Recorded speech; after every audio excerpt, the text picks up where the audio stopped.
itu bila didengar kita semua, ya, baik yang pro ataupun yang kontra, maka kita akan membelalakkan mata, terbuka hati kita untuk mau menerimanya, walaupun bagi yang kontra dengan beliau, nasihat keluar dari lisan siapapun itu layak untuk diterima.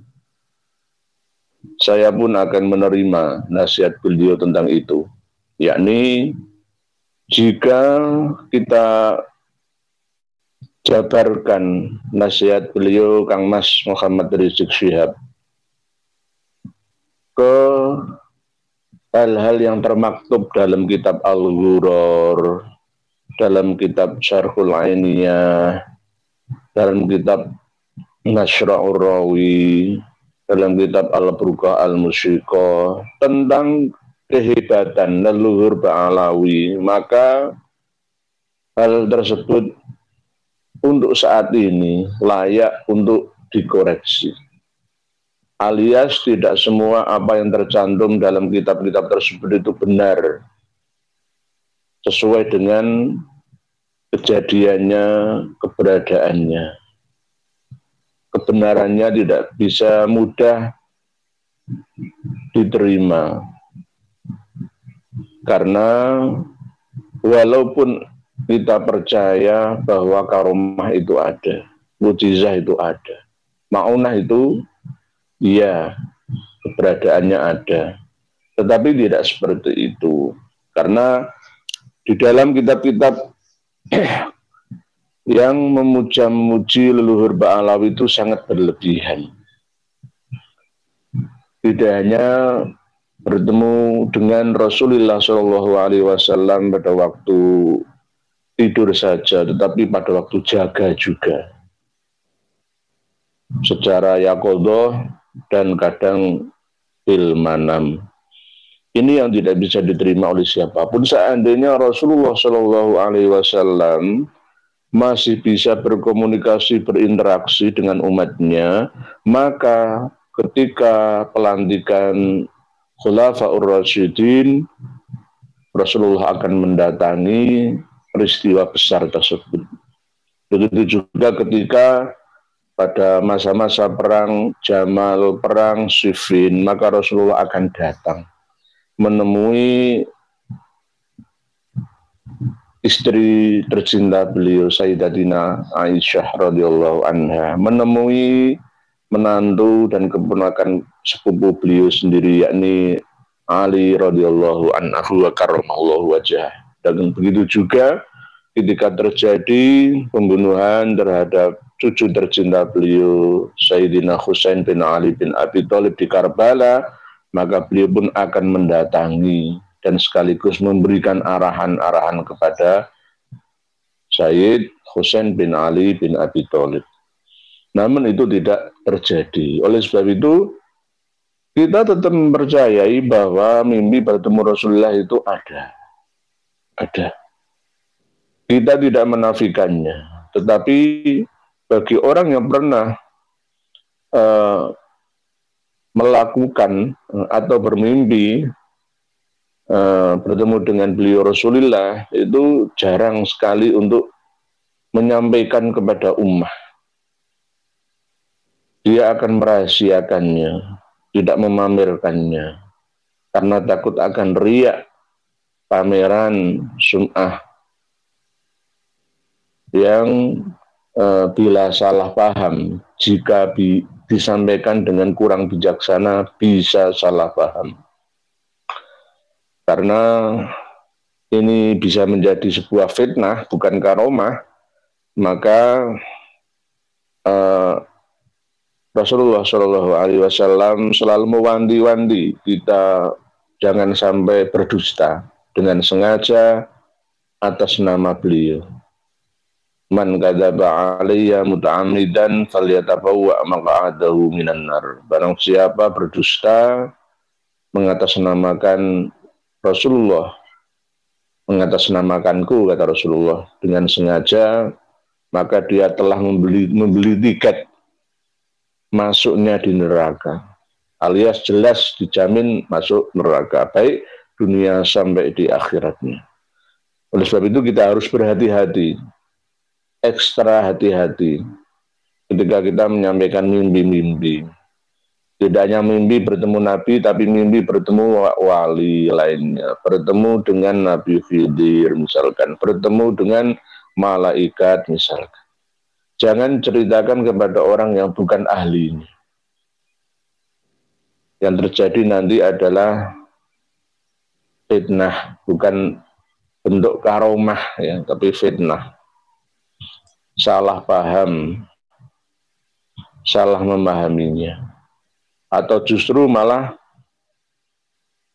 sengaja menyampaikan itu untuk memberitahu bahwa sang pemimpi itu tadi adalah orang yang benar-benar memiliki karomah, diberikan maunah karena mampu dipilih oleh Rasulullah, bahkan diberi ijazah amaliyah dari Rasulullah untuk disampaikan kepada umat ini.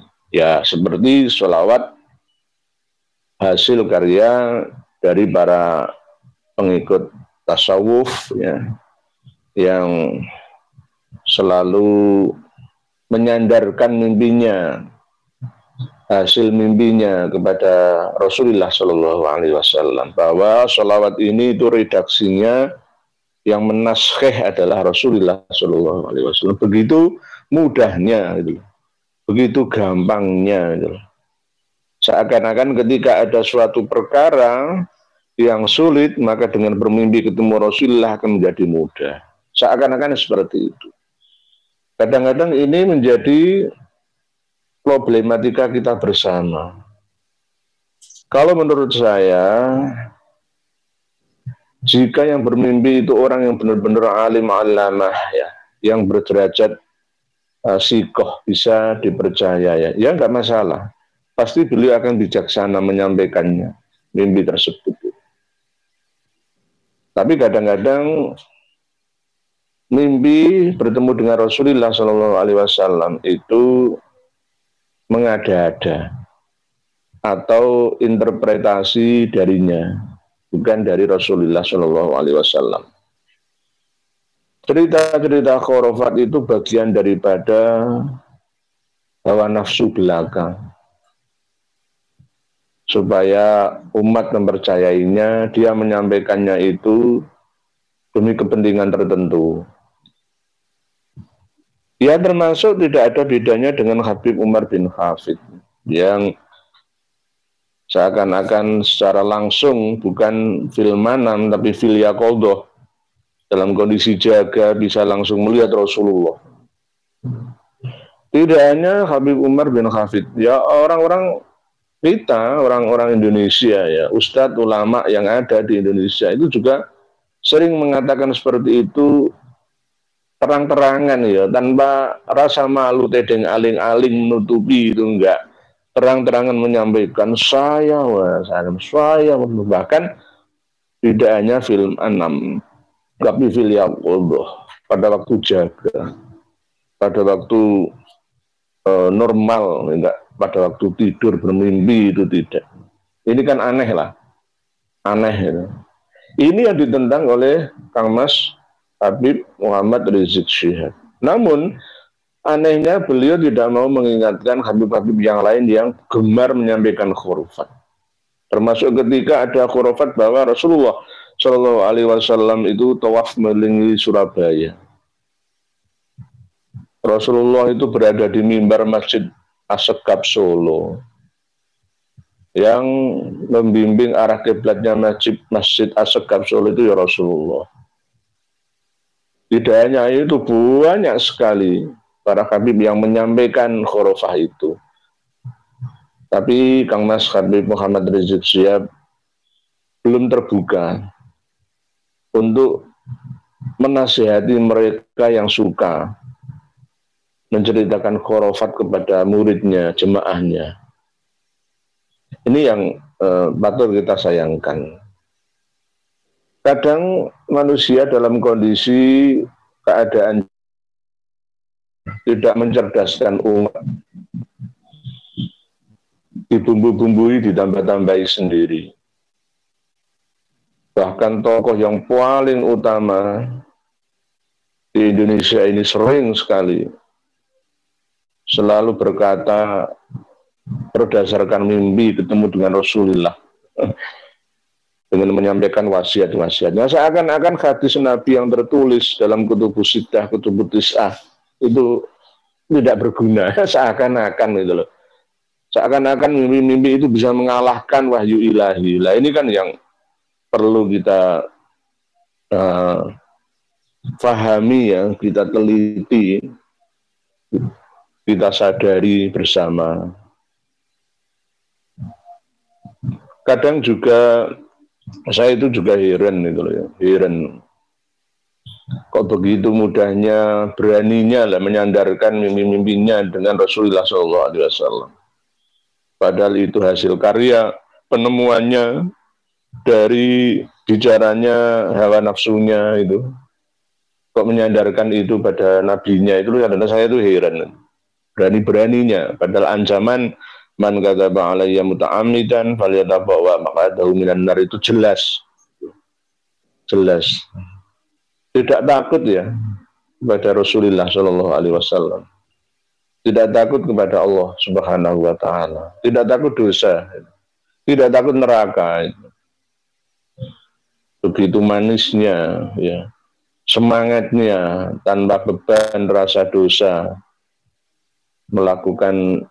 menyampaikan cerita-cerita yang berbau khurafah. Khurafat itu artinya adalah aneh-aneh ya, yang tidak sesuai dengan kenyataan gitu. Yang mirip dengan karomah padahal bukan karomah, yang mirip dengan ma'unah padahal bukan ma'unah. Dan bahkan juga dalam hal mukjizah itu juga perlu kita teliti, kita telisik asal-usulnya, perawinya, dari mana, itu juga penting. Itu dalam hal mukjizah, apalagi karomah ataupun ma'unah. Anbiya punya mukjizah, aulia punya karomah, fuqaha ulama punya ma'unah. Nah, ini bagi Ahlussunnah wal Jamaah wajib mempercayainya. Tapi yang seperti apa itu yang penting itu. Harus kita pilah. Tidak bisa langsung semuanya kita kebiah uyah itu. Benar semua itu ya tidak. Nanti kalau nggak percaya dikatakan, oh Wahabi, oh Mu'tazilah, oh Murji'ah, oh Qadariyah, Jabariyah, dan seterusnya. Oh Syiah, yang biasa sering menyampaikan khurafah itu malah justru Syiah itu. Syiah itu sering menyampaikan khurafah. Tidak hanya Syiah, ya Sunni-Sunni aliran Sufiyah itu juga begitu.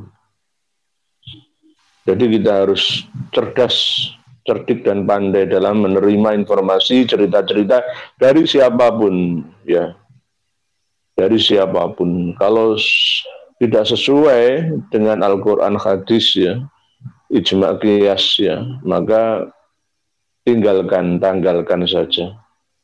Tidak usah diterima cerita-cerita itu. Ini yang sulit bagi santri atau jamaah yang sudah fanatik terhadap gurunya, kiainya, habibnya, itu kadang-kadang sulit, berat untuk menolaknya, itu kadang-kadang ya. Dan mempengaruhi alam bawah sadarnya, diulang terus-menerus sehingga menjadi sebuah dogma, keyakinan, doktrin itu ya. Akhirnya mendarah daging doktrin itu. Ini yang perlu kita koreksi bersama. Karena jika kita hidup dalam angan-angan belaka, maka bangsa umat ini tidak akan bisa maju ke depannya. Terus akan seperti ini menjadi umat yang bukan khairu ummah, tapi syarru ummah, seburuk-buruk umat. Para pemirsa dan pendengar sekalian rahimakumullah. Tidak hanya di Malaysia, cerita-cerita tentang khurafah tersebut, ya di mana-mana, di Iran, di Suriah, di Yaman, di Mesir pun, ya di Maroko, di Libya, ya semua di negara-negara Muslim itu subur menjamur cerita-cerita itu, khususnya bagi para penganut faham tasawuf, thariqah. Karena ya berdasarkan hawa nafsu ya yang terselubung. bicaranya hati, hati yang berbicara, terekam dalam memori otaknya lalu terbawa sampai mimpinya. Tapi dia tidak mampu membedakannya. Akhirnya wis iya saja. Oh, saya ditemui nabi saya, alhamdulillah. Akhirnya ya dianggap sendiri, diyakini sendiri, tapi tidak puas dengan keyakinan pribadinya, akhirnya menyampaikannya kepada umat masyarakat murid jamaahnya. Kalau yang sudah sering menonton video ini sih nggak begitu terpengaruh ya dengan adanya cerita-cerita khurafat, tapi bagi kawan-kawan yang lain yang masih terlalu fanatik buta ya dalam cerita-cerita yang disampaikan oleh para habibnya, maka ya sulit move on ya, sulit bangkit ya. Akhirnya ya diterima semua 100%. Oleh sebab itu saya berpesan kepada para muhibbin, para habib, ya muhibbin, para habib untuk sadar ya, menjadi manusia yang merdeka sepenuhnya, tidak bisa dikendalikan alam bawah sadarnya oleh siapapun termasuk mereka para habaib itu.